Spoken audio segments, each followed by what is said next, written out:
must understand, oh, the touch of your hand makes my pulse react. That it's only the thrill of boy meeting girl opposites attract. It's physical, only logical. You must try to ignore that it means more than that. Oh, what's love got to do with it? What's love but a second-hand emotion? What's love got to do with it? Who needs a heart when... All right, I'd like to welcome everybody to the Wake Up Show.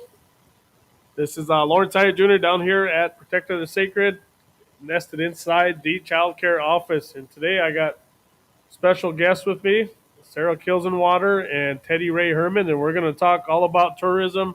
We're going to talk life on the Rosewood Reservation, and we're going to talk about how tourism can help our language and culture revitalization.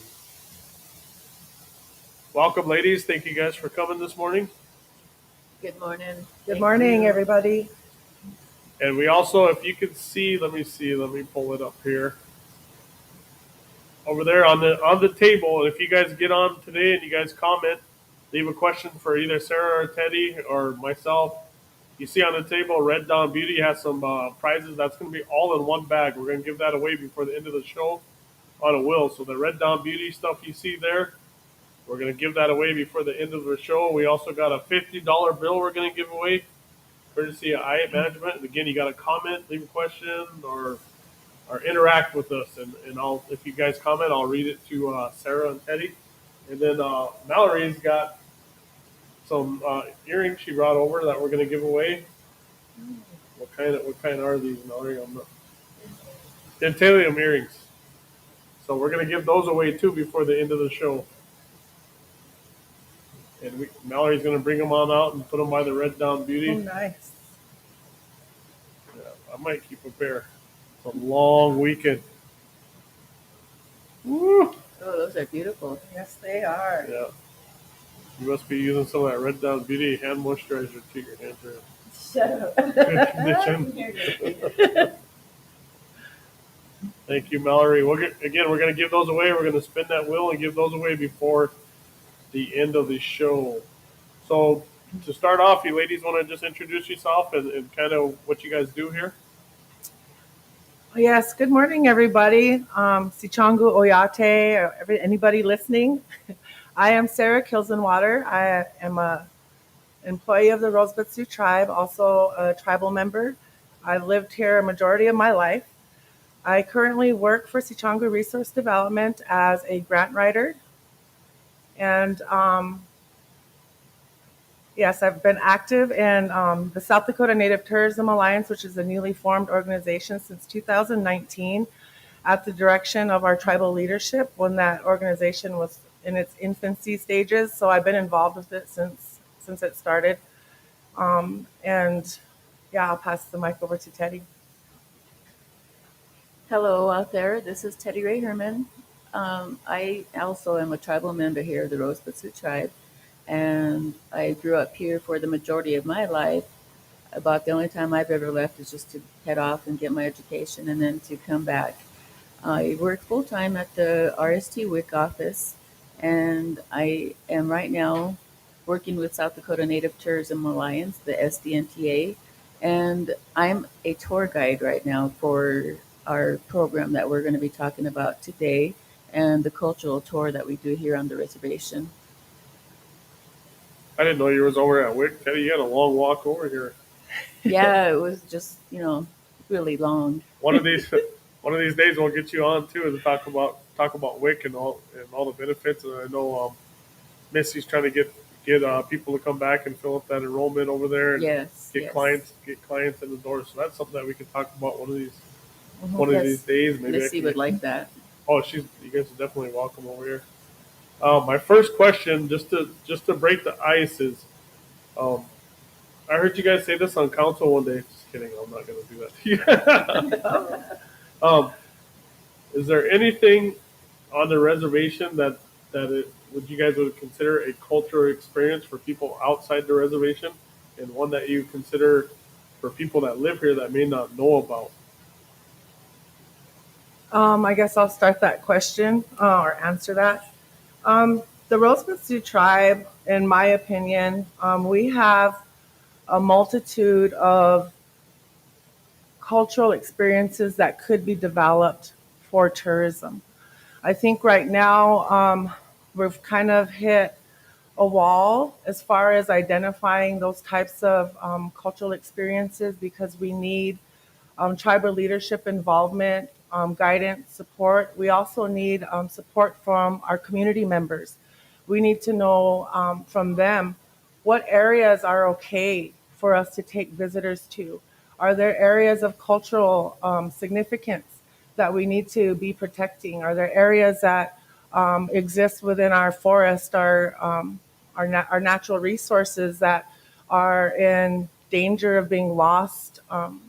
The plants, we talk about our sage, our cultural, our medicines that are out there that are being harvested unethically and that are starting to disappear. And so, although we have a multitude of beautiful cultural experiences we could provide as a tribe, I think moving forward with caution and ensuring the involvement and support of our leadership and communities is going to guide that work moving forward. Teddy, you got anything to add to that? Okay, well, I was thinking that with our with this newly cultural tourism that we have happening now, and our first tour was just last Wednesday, and tourism brings people from different backgrounds, cultures, and traditions, and tourists who we call our guests.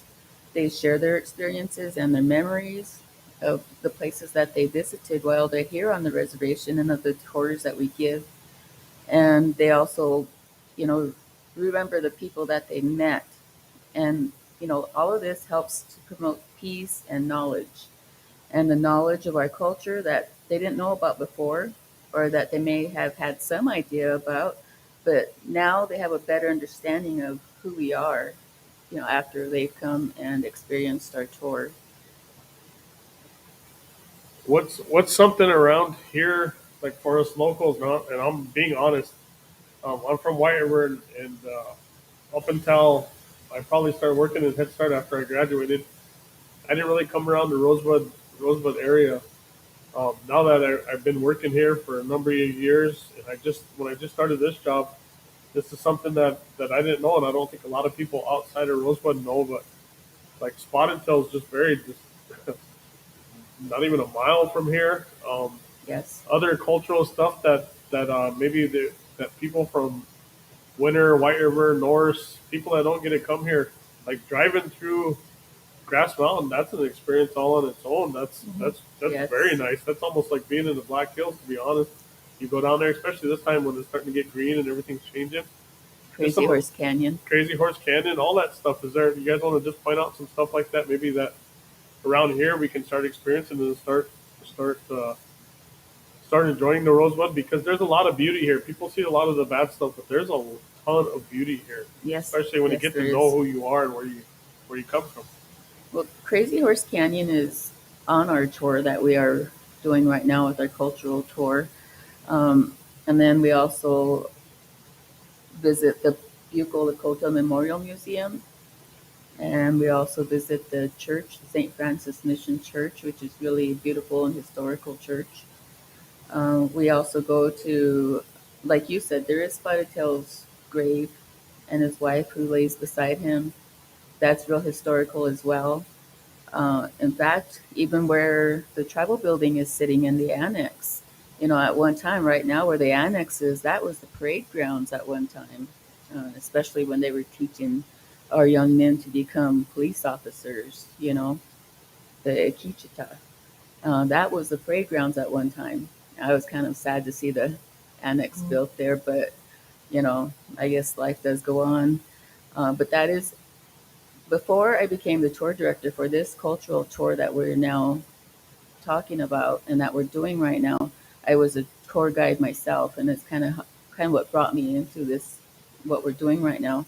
And so I would take people there and explain to them that this is, where this agency here on the Rosebud started, and explain to them, how wide the reservation was. It was just around that block there, and then explain to them, well, the old building's been knocked down to make that parking spot there, or the parking area there, but um, and then also the old um, barn that's located back there, where um, what are the tax program used to be, the revenue program used to be, yeah, where they sat at. That's the old barn there.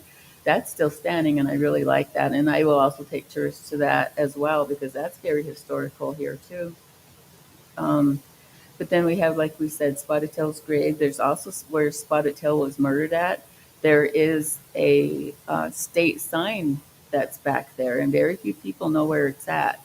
And I will take our tourists back there and explain to them about what happened, how Spotted Tail was murdered. Um, we also go to like Santa Iglesia University to the bookstore. Now it's kind of reopening, but it's been kind of closed off to the public for the past few years due to the pandemic. But they also have the Heritage Museum there at SGU. They also have the Lakota Studies Department, and the teepee is one that our visitors like to visit. Um, we have the Kiawakpala Community Garden now, which is available, for Matt to be able to take them to, and that they can see what type of vegetables that they're growing, and things like that. Where's that one located at? That one is right there beside Turtle Creek Crossing. Yep. So if you guys go by and see the big tent there, that's not really a tent. It's a greenhouse. It's a huge greenhouse. That's where Yes. they're located at. Down in Crazy Horse Canyon, we have the Natural Bridge, and and then of course in the summer times we have a powwow in almost every community. Then of course we have our special like the July 4th, the Rosebud Casino powwow, the Rosebud Fair powwow. So there's a lot of things to be able to come and see. And for me, I think I really, in approaching this question cautiously,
to visit and to see.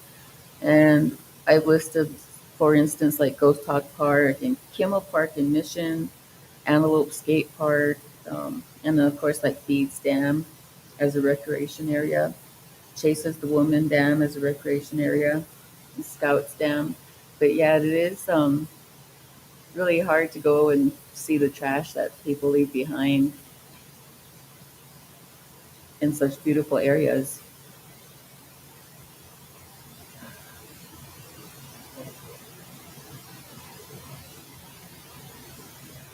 The tours that we've been developing, I'm trying to go off because Lawrence has disappeared for a second. But Maybe explain the cultural tourism. yeah, I think our reason for wanting to come and talk to everybody today was last week was our first cultural heritage tour on the reservation. Um, so some of you may have seen a big, huge red bus with the words Trafalgar on there, and that was our tour group. So I also want to go backtrack a ways back to probably about January when Governor Kristi Noem did her State of the State address, and she had made a statement where it sounded like she was taking credit for some tour buses that were going to be coming through the South Dakota reservations. So we heard that come out. We've seen it in the Todd County Tribune. We've seen the community backlash of our people, not only from our tribe, but other tribes. People just did not receive it very well. And so there was a misconception that the tours that are happening now are Kristi Noem's tours. And I just wanted to inform the public, our tribal members, the people living on the Rosebud Reservation, that that is not true. These are not her tours. These tours were developed by the tribes. What happened was the South Dakota Department of Tourism, through our partnership with the SDNTA, the South Dakota Native Tourism Alliance, they were approached by a company called Destination America. And Destination America wanted to see if there were any cultural heritage tourism opportunities with the tribes in South Dakota. At that time, there were none. And so it was put out there as an opportunity to work with this company to develop some tours for tourism, I guess. And so they kind of put it out there for all the tribes in the state of South Dakota. Pine Ridge has been doing tourism actively for 19, 20 years now, and they are like a well-oiled machine over there. So they jumped on the boat. Um, Also, Marla Bullbear from Lakota Youth Development, she jumped on because she's been doing cultural heritage tourism tours over on the far eastern edge of our reservation in the Milks Camp community for a number of years. I think around 20 years she's been doing tours and working with the youth out there. And so they have a really great program developed. And so she volunteered to be a part of this. And we also were able to work with the Standing Rock Sioux Tribe and Sitting Bull College and the MHA Nation up in the far northern part of, of North Dakota. And so this tour that's coming through goes through all of these reservations.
All right, we are back once again live.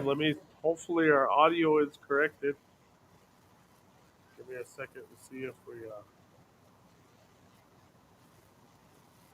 right, we are back once again live. All right, we'd like to apologize because our audio was going out, and man, these girls had some really good stuff. So you, you probably didn't hear Sarah, but she kind of got lost as I stood up and kind of left the program. I went and found a different chord.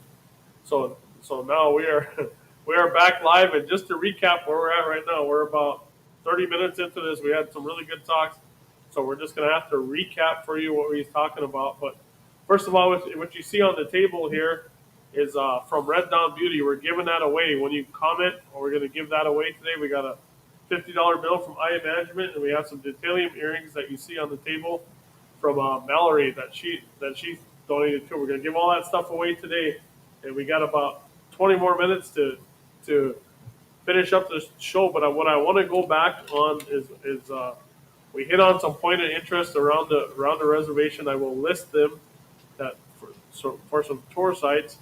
We talked about how when we bring people to the reservation, and also when we walk outside, what we see ourselves, and we kind of we talked about how when we go like the Scouts Dam or we go to the Natural Bridge, the kind of destruction that we do to our own homelands. And we weren't pointing any fingers, but we were saying that we are going to have to step up and start taking care of this stuff ourselves, because a lot of it has a lot of history that Teddy Ray touched on. Um, we see the yards, tons of cars in the yard, tons of trash. We do once a year cleanup, and that's just not enough. We need to start taking care of our land and ourselves, because right now it's really all we got. We have a big area, but you can tell when you cross the county line, and when you come to just across the county line and come to our home. There's a lot of beauty here, but we don't really get to see it because there's just so much trauma, and that turns into just not taking care of ourselves. So if you guys just want, I know there's a lot of people online that want to hear you guys. I'm going to give it to you guys to just kind of recap what you were saying.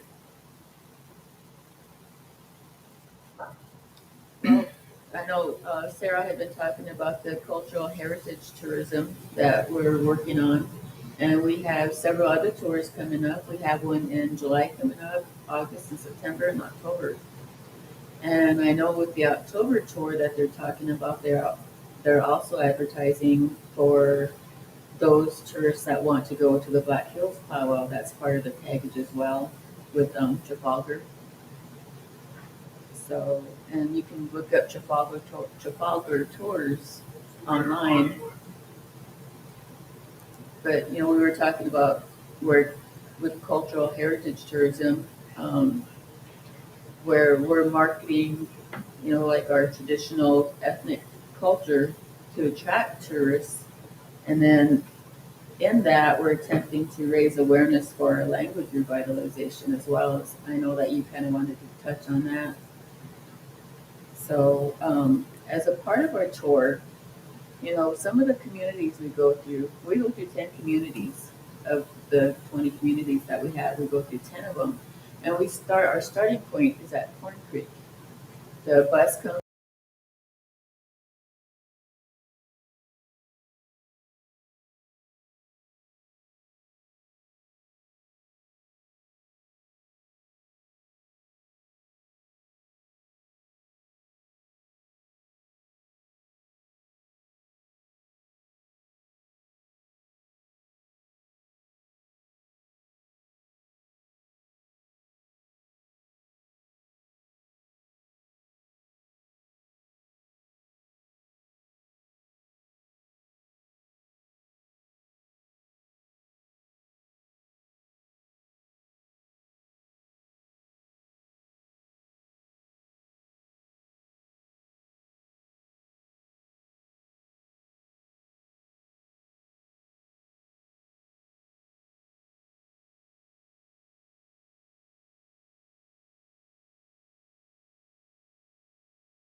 And then from St. Francis, we go through Rosebud, and we talk about points of areas in Rosebud.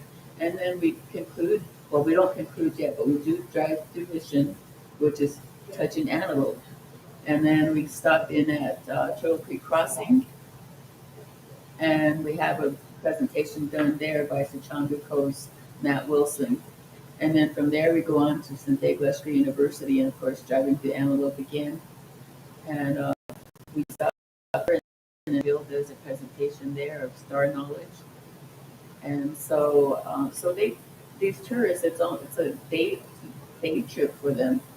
And then they end up in Chamberlain for the night, and then from there they continue on to, which is still part of our reservation at Milks Camp, and they go to the youth development.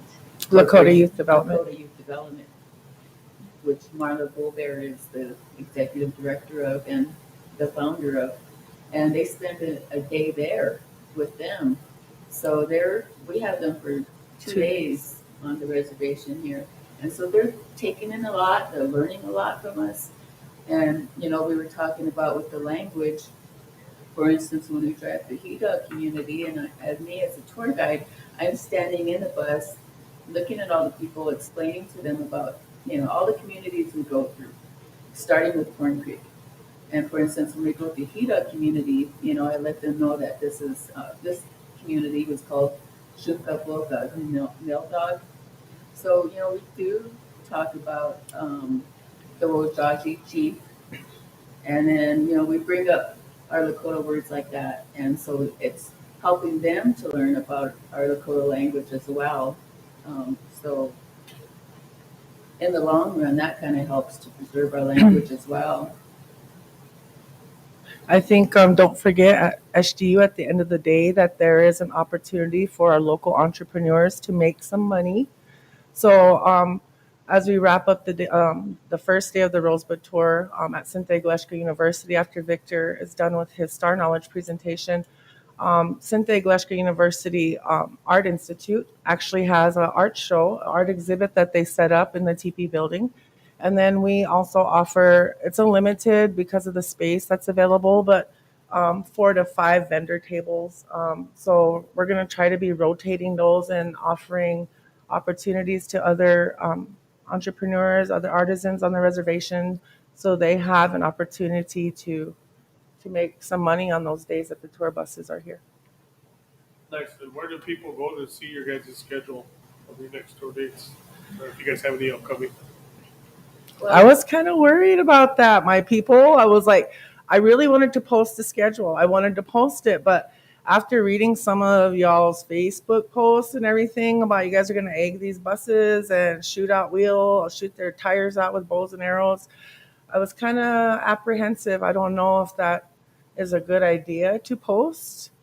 I don't know how the people feel but that's just something I was fearful of, in bringing people here, that some of our people might go renegade and start egging buses and things. I don't want that to happen. So I'm just kind of apprehensive about sharing those dates, and I don't know if that's something that our leadership wants me to share, and if they do, I'll share it. But it's just something I'm afraid of. I don't think any of our people would actually do that, but you never know. You definitely Yeah. never know. And I would sure hope not. I mean, that's sounds crazy, but I do believe that somebody was probably posting that and stuff. And that's kind of what we talked about. I hope they could hear that earlier was we kind of shoot ourselves in the foot all the time. Yes. We want this, we want that, but we don't want to put the work in to get Yeah. it. And that's kind of what we talked about with looking at Scouts Dam. Well, and going back to that conversation, on some of those Facebook posts, a lot of our tribal members expressed sentiments about being observed as if they were zoo animals or like they were behind cages or something. And my response to that was like, well, wow, is that really how you see yourself?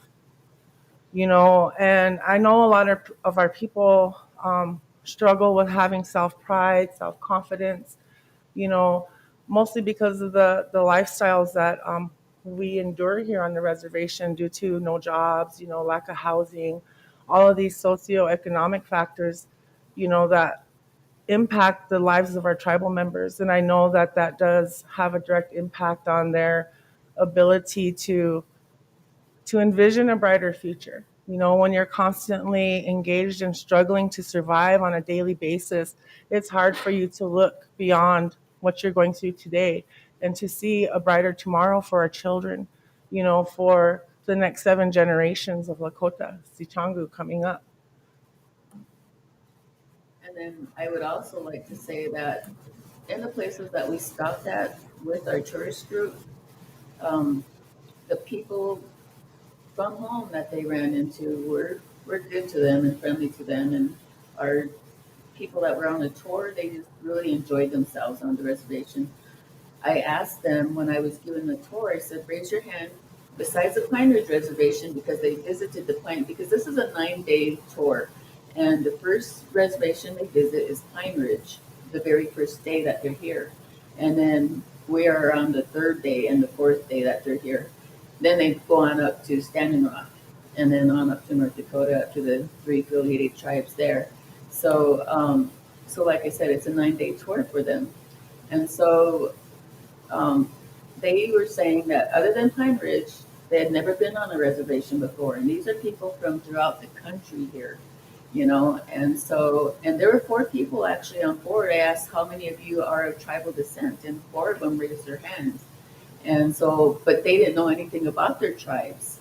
And so, after the tour, they had told me that they were going to go back and learn more about their tribes and where they come from. It kind of gave them that incentive. But everybody on the tour was very genuinely interested in our people. I looked around at them, I made eye contact with them, I visited with them, and they weren't just bored looking out the window or anything. We had been told that there may be that chance that people like to get on the bus and then they just like to look out the window. But that didn't happen at all. They were just totally engaged with me and in what I was saying. They asked a lot of questions. And so they were genuinely interested, which was, really nice. And to be able to teach them a little bit about our reservation and our culture was really satisfying to me. Do you ladies think it would help? Maybe if some of our local people, like we were talking about earlier, they couldn't hear, like up from White River, I didn't know that Spotted Tail was buried here. Until I started working here at childcare. But do you guys think that maybe there should be a plan or a tour that the families can go on the weekend? Because you guys start in the Black Hills and you guys come all the way this way and end up where? Up at the 3 affiliated tribes in North Dakota. So that's a long tour, but Yeah, it's a 9-day tour. but coming just taking a trip from the Black Hills to sacred sites. I mean, you talk to some people, the whole Black Hills is sacred, but there's certain sites over there like Wind Cave and stuff that they should tour, come down, learn about where you're from, and I think that will bring out the inner beauty of Rosebud, because there's all kinds of places there that are beautiful that we just take for granted. I think, when we talk about cultural sites of the Black Hills, the group, when they get here, they go to Pine Ridge on day 1. Day 2, they spend in the Black Hills. So when they go to Pine Ridge, they visit the Pine Ridge Area Chamber of Commerce, and there Mr. Ivan Sorbel has a huge, it's a rock sculpture in his visitor center, and it's of the 7 sacred sites. And so he teaches, they go over those 7 sacred sites of the Black Hills, and when they're the next day they visit the Black Hills, they can at least see where some of these are, like Blackout's Peak, but they don't ever get to visit them. But they still can identify those places on a map. And when they come to Rosebud, when they go to talk to Victor, Victor ties his Star Knowledge presentation into what Pine Ridge does. So whenever we talk about, in our culture, what's below is also above. And I know you guys have been spreading that word through some of the stories of our elders and things. And so that's really an important piece to tie this whole tour together. We wanted it to be tied together. Our tribes work together to ensure that tidbits of information that were shared here may be further explained by other tribes and by what they practice and their beliefs. Because even though we're all Lakota, we all have variances in our belief systems from res to res, community to community. So it's really important to acknowledge that fact and to allow our other partners the opportunity to stand on that. So we do make a concerted effort to tie in the educational pieces that we're providing through this tour, so that that way they see that we are similar. Although there are small variations, most of our belief systems are the same. And so it's really important for them to see that consistency throughout their tour, and so they can have a better understanding of who we are today and our belief systems and our culture. So, oh, go ahead, Kenny. Well, I was gonna say, but on a local level, if we're talking about just doing tours on the reservation, we could do something like that. And also, like I said, I am a tour guide, so I could do that as well if they wanted to get a hold of me and they wanted to do a tour on a weekend or something. I think that would be great. Maybe childcare when we get our new building, we could co-op with John Charles' transit program, and they got a big bus. Oh, They that just would be load great. people up. Take them That would be around. awesome. Yeah, we can work with the tribe on doing something like that. Just because I mean, even me, I've lived on this reservation my whole life. I've heard of the Bucco Museum. I've seen signs of it my whole life, but never until 2019 or 20 did I walk through those doors and actually experience the beauty that is contained within those walls, the history. And Bucco is a lot. We stand apart from the other tribes in this area because the Bucco Memorial Museum is a collection of Sicangu Lakota art and artifacts and things. No other tribal stuff is in there from any other of the tribes. It's all Sicangu.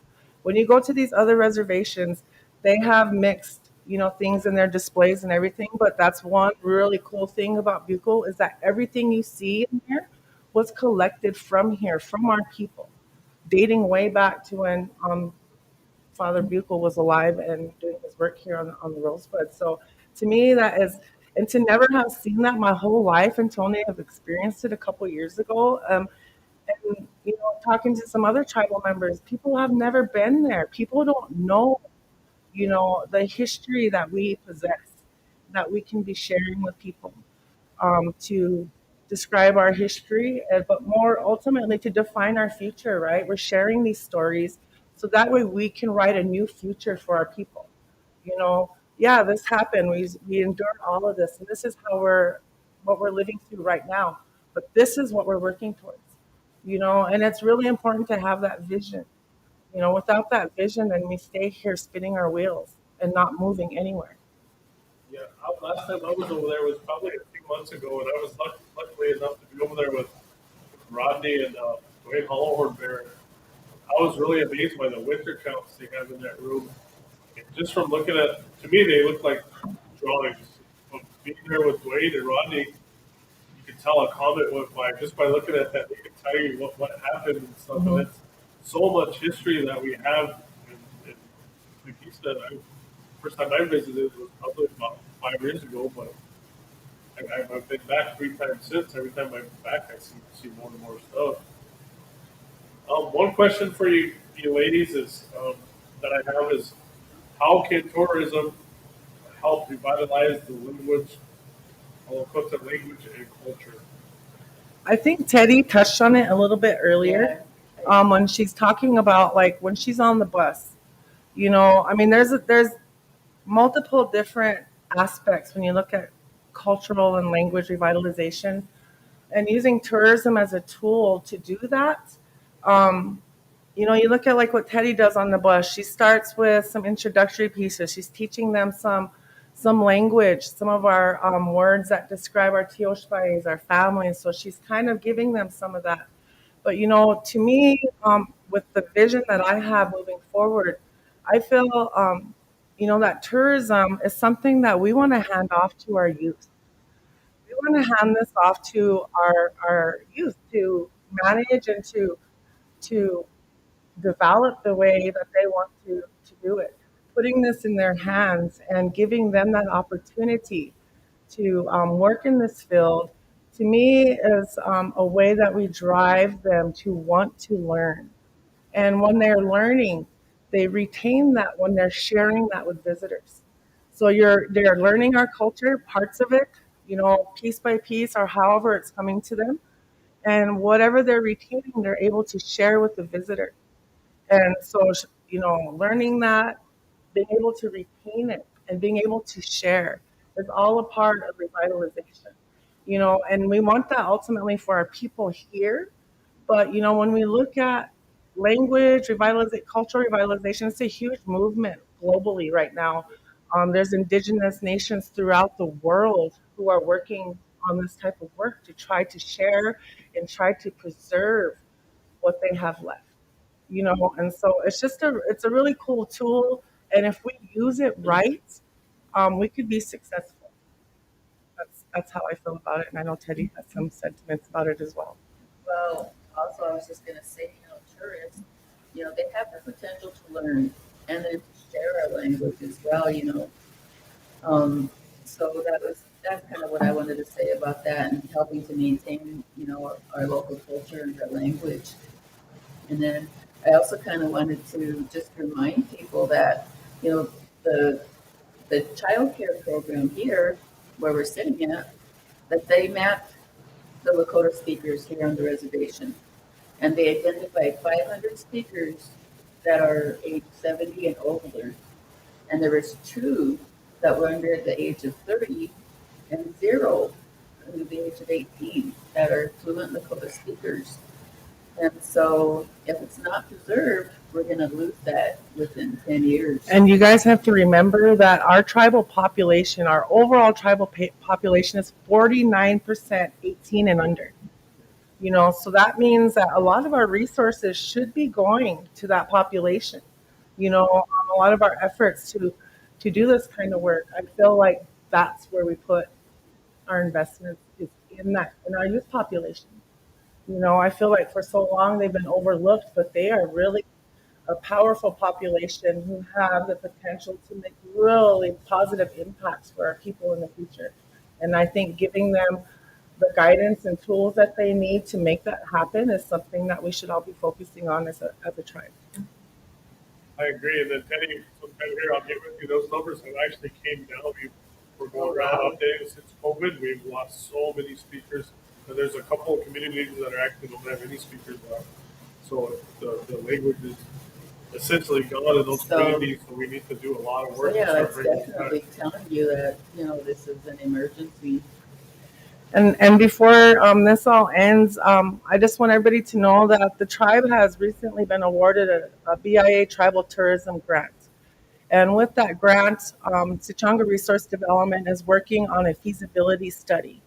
So I want you guys to kind of keep an eye out over the summer, mostly in July and August. We will be out doing community visioning sessions, trying to get community input. Even if you're against tourism, we want to hear it. We want to know why. We want to try to work together to overcome those obstacles in developing something that could be potentially beneficial to our people. And then before we totally wrap it up, though, we'll let these ladies go after they have their final say, and then Valerie and myself will give away the makeup from Red Doll Beauty, the tailored earrings, and $50 cash. So you ladies and gentlemen, get on. I can sit around for some questions. I know Teddy has to leave. Teddy's got to go. So if there's questions, I can sit around so and it's answer almost it. due. Teddy, if you got some closing remarks, anybody want to say hi to or whatever you want to do. Sure. Hi, everybody. I just wanted to say that we do have a Facebook page. We had started a Rosebud Community Action Team, and for those that are interested in being a part of it, get a hold of us and let us know. We plan to have a meeting in the future about that, and that focuses on the church and that we're doing here on the reservation. It's called an action team because we want people to come. We want to be able to talk and to develop plans, to work together to develop tourism. But ultimately, at the end, it's called action team because, we want to take action in some shape or form after each meeting, whether that's going out and doing a community beautification project, cleaning up trash along a ditch, something as a group. And our hope is through role modeling that type of behavior, we would be able to impact some of our tribal members to get them out and start helping to pick up and clean up some of the trash around here. And so we have a Facebook page, and I've been updating that with some of our tourist photos. And before we actually did this first tour last Wednesday, we went on several practices with with SDNTA, with George Washington University, and actually they even brought on all of the tour guides, professional tour guides from South Dakota, from all of these places that people go to visit in the summertime. There was about 13 of them they brought, and took this tour, and Sarah and South Dakota Tourism Calvin Blumendahl, who we always work with, he was. They told him, okay, now just ask her question after question, get her, So and I handled that pretty good. Yeah. But yeah, so we really practice for this tour, and so there's pictures of that on there as well. So we do have a Facebook page. It's Rosebud Community Action Team. So look us up and like us on that. And then also, I really, really want to give kudos and thanks to Victor DeVille for all of his historical information that he's shared with me and able to make this tour happen. Yes, Victor's been very instrumental in helping us to develop what content we are sharing with our visitors. And so we're not sharing anything that's sacred or protected by our people. We've been told by our tribal historian that it's okay to share this information. So he's been very critical to the development of this tour. And then I also wanted to mention that besides Sarah and myself on our tour team includes like Terry Gray from the Heritage Center and from the San Diego Wesleyan University, and Victor DeVille and Matt Wilson of Sachango Cove, Harold. Frank Water, Harold Compton, Sean Bordeaux. And the Ben Black Bears of St. Francis Mission, Yes. Deacon Ben and Ben Blackbear III. Yes. So, they've been really instrumental in helping us and helping us to get the tour going, as well as like South Dakota Tourism and the other reservations, So Yeah, this has been like a pilot project too. I want everybody to know that this is just year one. We've been engaged to enter into year two, but I said no, I have to wait and see if this is something my communities and my tribal leadership want me to continue with. So right now it's just kind of like a little pilot project. We were trying to test our capacity to see if we did possess the professionalism and the capacity to actually put on a professional tour. And based off the feedback we're receiving, we've been successful in that. So kudos to our tourism team that's been working hard for the past 2 years to put this all together. It's finally feels so great to have it actually happening now, and a lot of that stress is left, and to see the fruits of our labor is actually quite rewarding. okay, so that's all that I had to say, and Sarah can answer questions.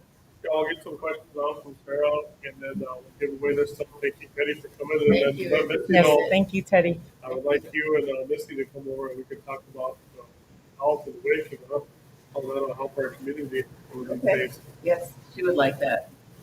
Okay, thank you so much. I appreciate your time. Thank you. Mel, if you want to grab that mic, we See you can get this guys. stuff See put in. everybody out there. See you on the flip.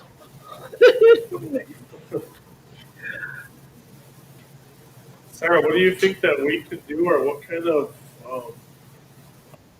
what kind of campaign can we put together to clean up our reservations? Or where should we start, or how should we start um, showing off our beauty of the reservation, or where should we begin so people can start taking pride in where we live? It seems like the only time we come together is Rosewood Fair.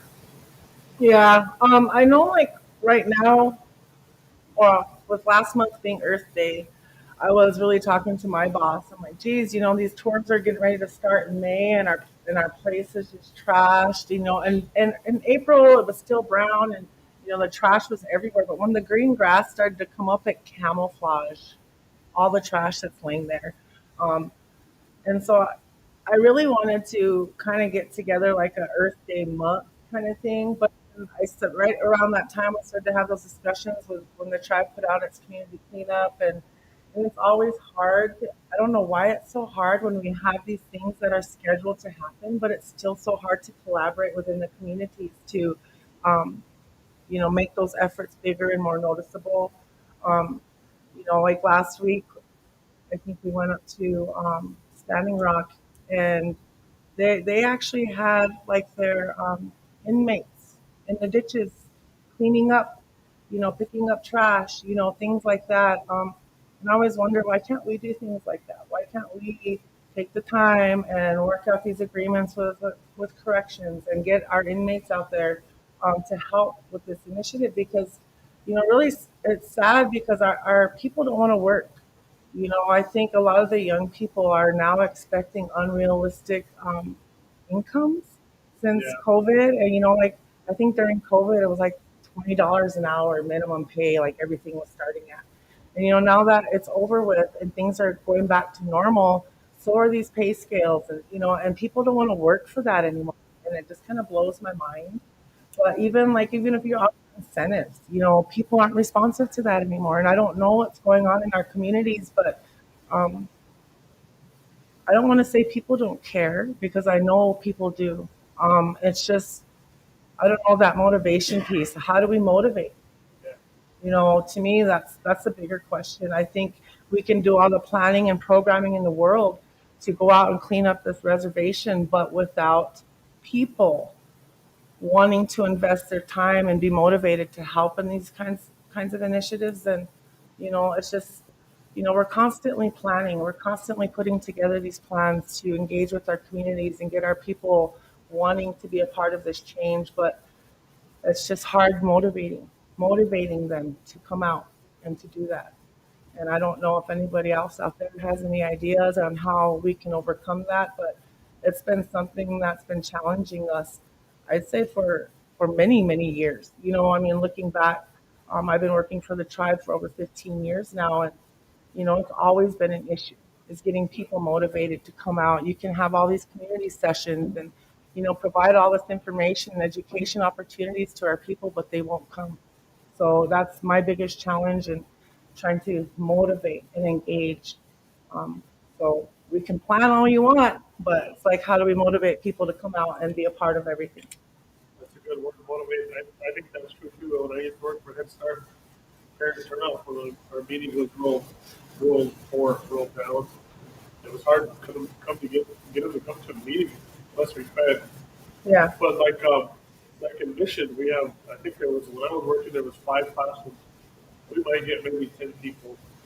Out in Norris, where there's not much going on, we'd have a start meeting. It was almost like a family function. Everybody was there. And Norris is always a fun community to go to graduation in. Everybody showed up. It's like a big family out there. And I don't make it to Camp in winter. Oh, that's one thing that we should talk about.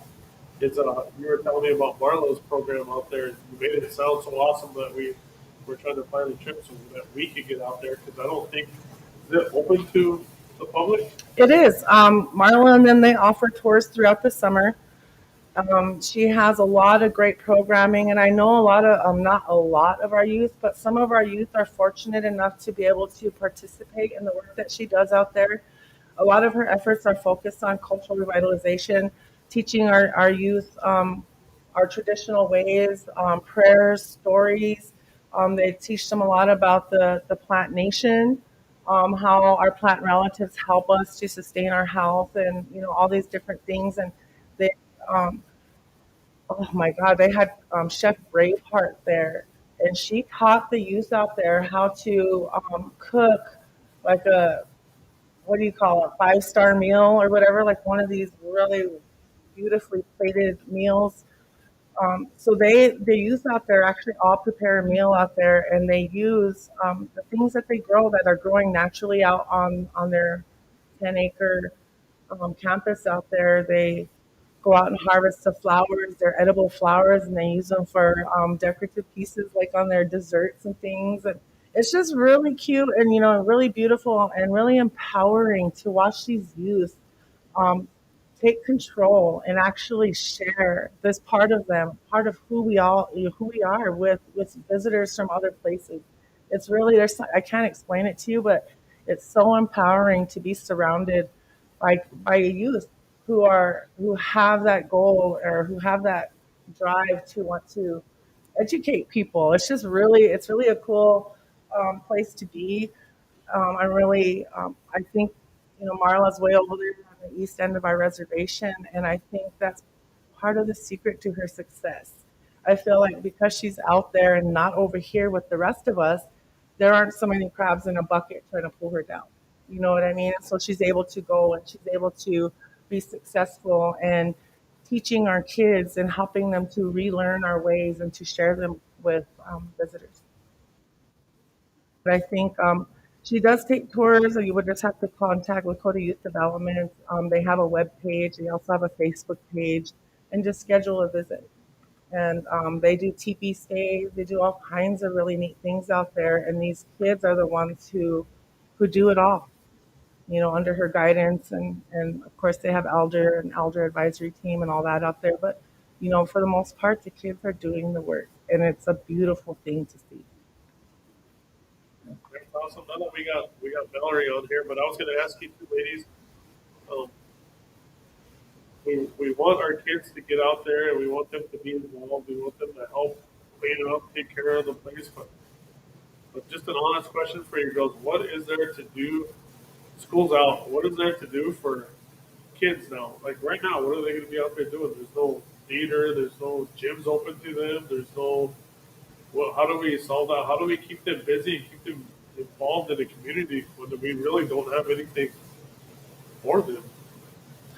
I think it's going to take, like, to me, I mean, you look, even our recreational areas, like I touched on earlier, our lakes are trash. They're unsafe to swim in. You know, I don't know if anybody's ever done water sample testing to see if there's cow manure and things flowing down onto our waterways because, you know, these cattle are encroaching on these waterways, and I worry about the safety of the water for those children who are swimming in that every summer. So, I mean, to me, I think we're like, I wish, I'm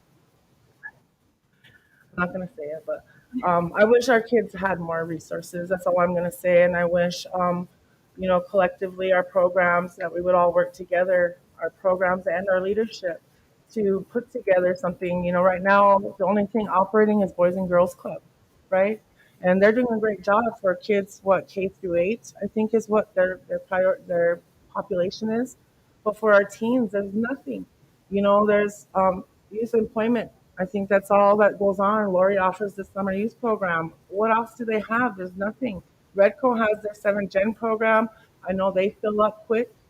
So, you know, the rest of our kids are sitting here with nothing to do. And it's really frustrating and depressing to them. I've heard a lot of them voice that. You know, they get depressed. It's summertime. They don't get to see their friends. Some of them who live in these outlying communities are stuck, you know? And so I don't see anything. I don't know if Mallory knows of anything that's available for our kids, but I don't see anything. I mean, for our teens. Valerie, as a kid, what do you do to have fun, Mel? I don't know, like I did struggle. Well, whenever I was a teen, I didn't really like it anyway, so I don't know. But I think one thing that is available is Tia and Tom Cousins' program because they're doing youth events and adult events this summer, mainly like working out, sports related activities. But I would like to see, because me, I don't fish, I don't hunt, I don't do anything like that. So I don't know any places where um, kids can go to do that. I know Mhm. there's a lot of people that do that, but I don't know any places that they can go. I look at, I've been seeing Facebook posts from some of my partners in all the other reservations through tourism. And, you know, the other reservations are really doing phenomenal things for their youth during the summertime. They take, you know, some money and they invest it and they host these culture summer camps. You know, they may have different names. Each reservation has a different name for whatever they're doing, but they have these cultural summer camps for their youth. And you know, they may have you know, a week for the little kids or whatever, but it's something. To me, something is better than anything at this point, you know. And I think, you know, Protector of the Sacred might be a great route to kind of develop some summer youth camps, you know, and moving forward and looking at future years. If there's going to be no investment in youth programming or youth recreational opportunities here by our tribal leadership or anything, then we need to work to develop those things through our programs and whatever else, whatever little resources we have available to us. I know. I think I'm going to read your mind, but I think I was so hyped up a couple of years ago when I really thought they were going to put together a youth rec center. I really did. I was really hoping because during COVID, that happened in my son Tyson's senior year. Um, state basketball got canceled. Like I think after the first day, and then so he was done. Next year, Aiden, his senior year, he basically did it on the laptop, and I could see that depression sink in. Not because he was missing out on a lot of it, but it was just school. It was faces. That's how much they don't have anything to do because they were just wanting to go to school and play basketball or play your extracurricular activities. That's how much we don't have around here where they look forward to go to school. Or if nothing else, they're going to hang with their buddies and be unsupervised. Even the schools, I remember when we were growing up, the Todd County School District would open up Rosebud Elementary. You know, we'd have open gym nights and things like that. When we were growing up, we had CYO. The churches were involved in providing recreational opportunities for our kids. And, you know, not having anything, shoot, we all flocked toward the CYO, even though some of our kids weren't even Catholic. You know, it was something for us to do, a place for us to congregate. And that's all they really need. They need those social needs met, you know. We've all been teens before. We know what they want, but, you know, things have changed. And back to that, you know, Mallory was a part of planning for that youth center. Her and a handful of other youth from the other schools, you know, they were the ones who planned that. We just put it together according to their vision, you know, and that plan still exists. All we got to do is find some funding. I know Councilwoman Wright Plank wants to work with our office on developing a Sicangu Youth Foundation so we can look to start raising funds to build our youth center. So those are things that have been in the works, kind of been slowed down by some of our other priorities with some of the other hats that we wear as tribal employees. But, you know, it's still a priority initiative of ours. Is we would like to get that started and work towards fundraising to get a youth center built for our teens and youth here on the reservation. If there's anything I could do to help with that, I would definitely be involved. I'm too old for it, but my kids probably are too. But all my youngest would enjoy it. But I would just like to see it as some place for our kids to go to have. We definitely need it. Well, I can't wait till our new place out here is built. That's going to be so awesome. I'm so excited to see it. I remember when Gail and everybody was dreaming it up. And I'm like, this is going to be awesome when it's built. And I can't wait to see it. I was flying the drone the other day and just how long the tunnel is going to be. Wind Cave was like 125 feet. I went and walked out from the building and to measure it. Man, that's going to be huge. So I can't wait till that thing's here. It's going to be awesome. It is. So I got some names here on the wheel. So I'm going to give you guys a couple more minutes to leave a comment so I know who's all going to be on this. And then we're going to give away the $50 cash, the Red Dawn Beauty Bag, and the earrings from Mallory. So you got a couple more minutes. Sarah, is there anything you want to say? Anybody you want to say hi to, or any closing remarks, or you want to chew anybody out, or point any fingers at anybody here? No. I just know Litoy and Ken are watching me at work. So hi, you guys. I'll see you in a little bit.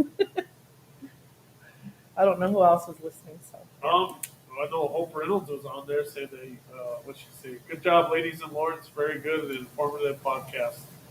Oh, my sister. Thank you, sister. I love you a whole bunch. She's entered in this drawing too. She said if she wins, then she wants it delivered to her. Okay. By you, not by me.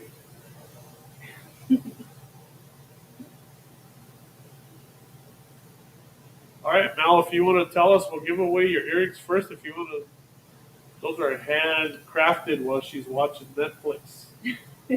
Those are done by you, right, Mal? Yeah, Yep. I made those. So Mallory made those earrings. There And are we're 3 pairs. 3 pairs, so we're going to spin this wheel 3 times. We can see if I got any more names in here. I think I got everybody. Ready for the first pair of earrings from Mallory. We are going to spin the wheel. So we'll do a short pair first. What's that, man? So we'll do a short pair. The short pair. Val's going to do the short pair first. Spinning the wheel now.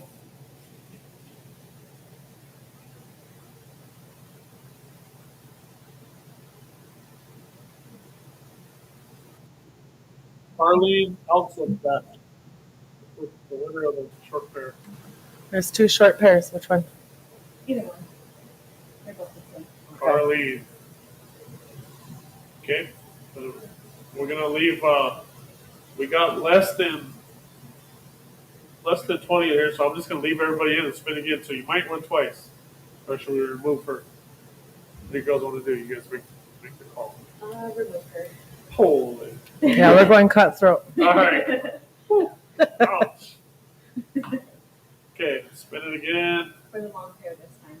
for the long pair. All right, here we go. Here we go. Bobby Marshall, long pair. Bobby is removed. And Short pair. for the short pair,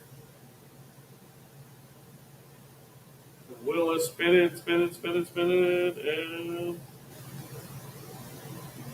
Stacia Claremont. Spacious. Stacia, that's one of the black pipe. So Valerie's For this happy. one? Yeah. Okay, and then we will give away. We'll give away the $50 cash. 50 cash. If you guys don't want to come down to childcare, I can give you your cash app. I'll cash app you, or PayPal you, or I'll just hold it for you. Meet you at the casino. Casino style. There we go. Oh, no way.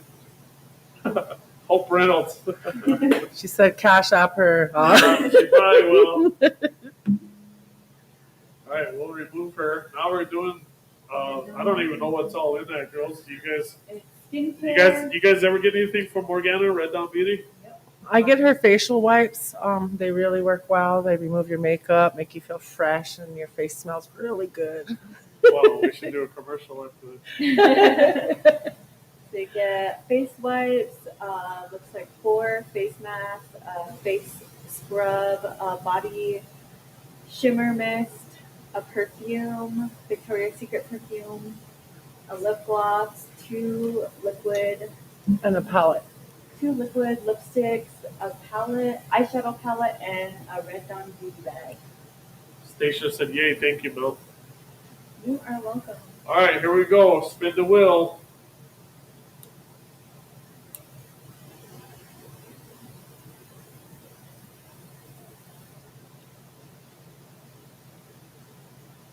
Bobby Ron. Bobby Ron. And she don't even wear makeup. Oh, she can give it to Moo. She could. Melina's gonna win state today, and she can give it to her. Nice. She does. Nice. Well, thank everybody for tuning in. Our next podcast will be next Friday because we did it a day early because we have a 4-day vacation coming up, girls. What are you guys gonna do? Sleep.